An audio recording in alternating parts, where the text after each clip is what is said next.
রাজ্যের এসআইআর এর কাজ নিয়ে আরও বেশি সতর্ক দেখালো নির্বাচন কমিশন। প্রতিদিনই তাদের পক্ষ থেকে মৃত, ডুপ্লিকেট এবং স্থানান্তর হওয়া ভোটারদের তথ্যসহ নানা আপডেট দেওয়া হচ্ছে।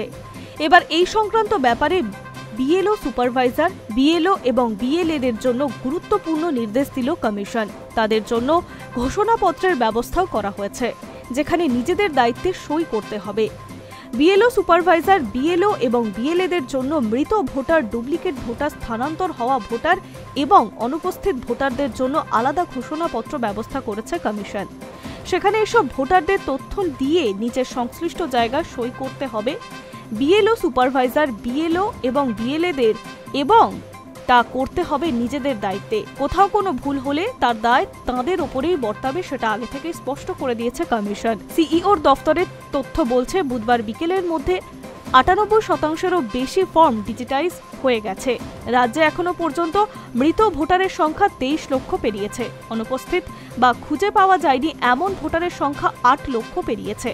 অন্যত্র চলে যাওয়া ভোটারের সংখ্যা ১৭.৫ লক্ষেরও বেশি। ডুপ্লিকেট ভোটারের সংখ্যা ১.২ লক্ষের বেশি। আপাতত আনকালেক্টেবল ফর্ম ৫০,২২,৪১০। এখন ভোটারদের মনে প্রশ্ন উঠতে পারে, এই আনকালেক্টেবল বলতে ঠিক কাদের কথা বোঝানো হচ্ছে?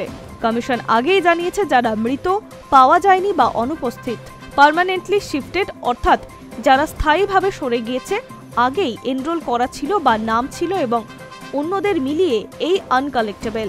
যদিও কমিশনের বক্তব্য, যেহেতু এখনো একাধিক জেলায় এখনো আনকালেক্টেবল ফর্মের সংখ্যা আপলোড করা হচ্ছে, তাই স্বাভাবিকের আসল সংখ্যাটা পাওয়া যাচ্ছে না, যে কারণে বেশ কয়েকজন বিএলওরও কাজের ভূমিকা নিয়ে অসন্তোষ প্রকাশ করছে দিল্লির নিয়োগ করা স্পেশাল অবজারভার সুব্রত গুপ্ত।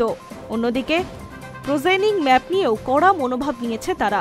কমিশনের নির্দেশে সবচেয়ে বেশি প্রোজেনিং ম্যাপিংয়ে যেসব বুথে হয়েছে সেগুলো পুনরায় খতিয়ে দেখা হবে।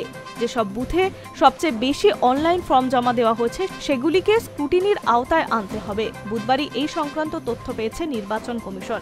আর সেই তথ্য দেওয়ার পরেই রোল অবজারভারদের এই জায়গাগুলিতে বিশেষ নজরদারি দিতে এবং রিপোর্ট দিতে নির্দেশ দিয়েছে কমিশনের তরফে। Hi News network.